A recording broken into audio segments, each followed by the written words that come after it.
Breaking news.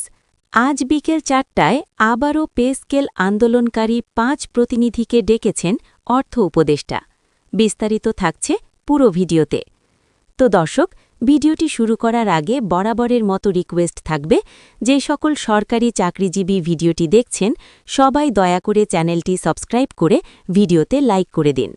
নবম জাতীয় pay scale বাস্তবায়নকে ঘিরে চলমান অচলাবস্থার মধ্যে পরিস্থিতি এখন একেবারে নতুন এক পর্যায়ে এসে দাঁড়িয়েছে। দীর্ঘদিন ধরে জমে থাকা ক্ষোভ, অনিশ্চয়তা আর অপেক্ষার চাপ আজ কেন্দ্রীভূত হয়েছে একটি গুরুত্বপূর্ণ বৈঠককে ঘিরে।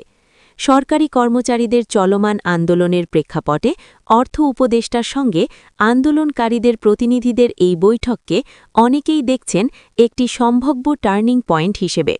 প্রশাসনের ভেতর ও বাইরে দুই জায়গাতেই এই মুহূর্তে আলোচনার কেন্দ্রে একটাই প্রশ্ন: আজকের বৈঠক কি বাস্তব সিদ্ধান্তের পথে যাবে, নাকি আবারও আশ্বাসের বৃত্তে ঘুরপাক খাবে? সরকারি চাকরিজীবীদের মধ্যে এই বৈঠককে ঘিরে তৈরি হয়েছে মিশ্র প্রতিক্রিয়া। একদিকে নতুন করে আশার সঞ্চার, অন্যদিকে বহুবার প্রতিশ্রুতি ভঙ্গের অভিজ্ঞতা থেকে জন্ম নেওয়া গভীর উদ্বেগ। কারণ অতীত অভিজ্ঞতায় তারা দেখেছেন, বৈঠক হয়েছে, আলোচনা হয়েছে, কিন্তু সিদ্ধান্ত বাস্তবায়নের সময় এসে সব কিছুই থেমে গেছে। ফলে আজকের আলোচনাকে তারা আর সাধারণ কোনো আনুষ্ঠানিক সভা হিসেবে দেখতে চান না। সরকারি সূত্রগুলো জানাচ্ছে, পে স্কেল বাস্তবায়নের দাবিতে আন্দোলনরত কর্মচারী নেতারা এর আগেই অর্থ উপদেষ্টার সঙ্গে সরাসরি সাক্ষাতের আবেদন জানিয়েছিলেন। সেই আবেদনটি দাপ্তরিকভাবে গ্রহণও করা হয়েছে। সংশ্লিষ্ট দপ্তর থেকে জানানো হয়েছে, অর্থ উপদেষ্টা পে স্কেল সংক্রান্ত পুরো পরিস্থিতি সম্পর্কে অবগত এবং কর্মচারীদের সমস্যাগুলো তিনি গুরুত্বের সঙ্গে বিবেচনা করছেন।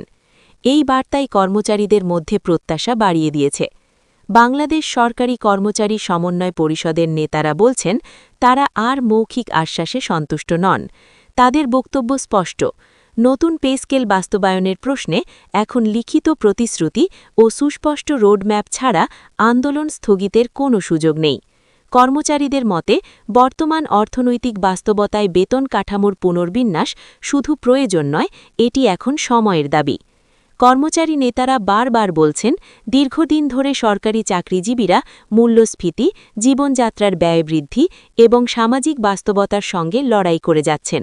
বর্তমান বেতন কাঠামো দিয়ে একটি পরিবারকে সম্মানজনকভাবে পরিচালনা করা ক্রমেই কঠিন হয়ে পড়ছে। এই অবস্থায় নবম পে স্কেল বাস্তবায়ন না হলে প্রশাসনিক মনোবল ভেঙে পড়বে, এমন আশঙ্কাও তারা প্রকাশ করছেন। এই বৈঠকের গুরুত্ব আরেকটি কারণে বেড়ে গেছে। কর্মচারীরা আগেই ঘোষণা দিয়েছিলেন, নির্দিষ্ট সময়ের মধ্যে যদি পে স্কেল সংক্রান্ত গ্যাজেট প্রকাশের কোনো স্পষ্ট ঘোষণা না আসে, তাহলে তারা কঠোর কর্মসূচিতে যাবেন। সেই আলটিমেটামের প্রেক্ষাপটে আজকের আলোচনা শুধু একটি বৈঠক নয়, এটি এক ধরনের শেষ সুযোগ হিসেবেও দেখা হচ্ছে। দাবি আদায় ঐক্য পরিষদের নেতারা জানাচ্ছেন, তারা আজকের আলোচনায় আবেগ নয়, যুক্তি নিয়ে হাজির হবেন। তাদের লক্ষ্য পরিষ্কার: নবম পে স্কেল দেওয়ার যৌক্তিকতা তুলে ধরা, সরকারের আর্থিক সক্ষমতার সঙ্গে সামঞ্জস্য রেখে একটি বাস্তবসম্মত সমাধানের প্রস্তাব রাখা এবং সিদ্ধান্ত বাস্তবায়নের জন্য একটি নির্দিষ্ট কাঠামো আদায় করা। কর্মচারী নেতাদের মতে, তারা কোনো অবাস্তব দাবি করছেন না। তারা চান একটি ধাপে ধাপে বাস্তবায়ন পরিকল্পনা, যাতে সরকারও চাপ সামলাতে পারে এবং কর্মচারীরাও নিশ্চিত হতে পারেন যে সিদ্ধান্ত বাস্তবায়ন হবে। এই বিষয়ে তারা অর্থ উপদেষ্টার অবস্থান জানতে আগ্রহী। সরকারি চাকরিজীবীদের মধ্যে এখন একটি বড় প্রশ্ন ঘুরপাক খাচ্ছে: এই বৈঠক কি কেবল আলোচনায় সীমাবদ্ধ থাকবে, নাকি এখান থেকে কোনো বাস্তব সিদ্ধান্তের ইঙ্গিত পাওয়া যাবে? কারণ অতীতে বহুবার আলোচনা হলেও সিদ্ধান্ত বাস্তবায়নের ক্ষেত্রে দৃশ্যমান অগ্রগতি দেখা যায়নি।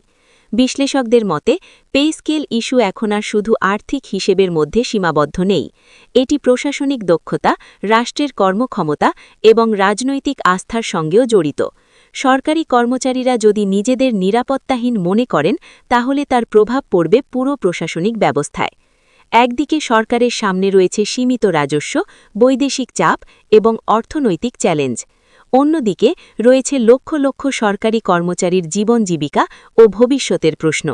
এই দুইয়ের মধ্যে ভারসাম্য রক্ষা করাই এখন সরকারের জন্য সবচেয়ে বড় পরীক্ষা। সরকারি চাকরিজীবীরা স্পষ্ট করে জানিয়ে দিয়েছেন তারা কোনো অস্পষ্ট বক্তব্য, কমিটি গঠন বা ভবিষ্যতের প্রতিশ্রুতিতে আর আস্থা রাখতে চান না। তারা চান গ্যাজেট প্রকাশের নির্দিষ্ট দিক নির্দেশনা, বাস্তবায়নের সময়সূচি এবং বেতন ভাতা নিয়ে লিখিত নিশ্চয়তা। এই বৈঠক শেষে অর্থ উপদেষ্টার পক্ষ থেকে কী ধরনের বার্তা আসে সেটাই এখন সবার আগ্রহের কেন্দ্রবিন্দু। যদি এখান থেকে একটি ইতিবাচক ও স্পষ্ট সিদ্ধান্ত আসে তাহলে পরিস্থিতি অনেকটাই শান্ত হতে পারে, আর যদি তা না হয় তাহলে আন্দোলনের গতি আরও তীব্র হওয়ার সম্ভাবনা উড়িয়ে দেওয়া যাচ্ছে না। সংশ্লিষ্ট মহলের মতে আজকের আলোচনার ফলাফলই নির্ধারণ করবে নবম পে স্কেল আন্দোলন কোন পথে যাবে, সমঝোতার পথে নাকি সংঘাতের দিকে। এই প্রশ্নের উত্তর লুকিয়ে রয়েছে এই বৈঠকের ভেতরেই। সরকারি চাকরিজীবীরা এখন অপেক্ষায় আছেন একটি স্পষ্ট বার্তার। তারা চান আশ্বাস নয়, চান সিদ্ধান্ত, কারণ এই সিদ্ধান্তের সঙ্গে জড়িয়ে আছে তাদের জীবন, সম্মান এবং ভবিষ্যৎ। এই পরিস্থিতিতে একটি বিষয় বিশেষভাবে লক্ষণীয়। সরকারি কর্মচারীদের আন্দোলন এখন আর বিচ্ছিন্ন কোনো দাবির মধ্যে সীমাবদ্ধ নেই। এটি ধীরে ধীরে একটি সমন্বিত ও সংগঠিত কাঠামোর দিকে এগিয়ে যাচ্ছে। বিভিন্ন দপ্তর, অধিদপ্তর ও সংস্থার কর্মচারীরা নিজেদের মধ্যে যোগাযোগ বাড়িয়েছেন, অভিন্ন ভাষায় দাবি তুলে ধরছেন। এতে করে আন্দোলনের পরিসর যেমন বাড়ছে, তেমনি সরকারের ওপর চাপও বেড়ে চলেছে। অভ্যন্তরীণ সূত্রগুলো বলছে প্রশাসনের ভেতরেও এই ইস্যু নিয়ে নীরব আলোচনা চলছে। অনেক ঊর্ধ্বতন কর্মকর্তা প্রকাশ্যে কিছু না বললেও ব্যক্তিগতভাবে স্বীকার করছেন বর্তমান বেতন কাঠামো বাস্তবতার সঙ্গে তাল মেলাতে পারছে না। ফলে মাঠ পর্যায়ে কাজ করা কর্মচারীদের মনোবল দিন দিন দুর্বল হয়ে পড়ছে, যার প্রভাব সেবার মানের ওপর পড়ার আশঙ্কা তৈরি হয়েছে।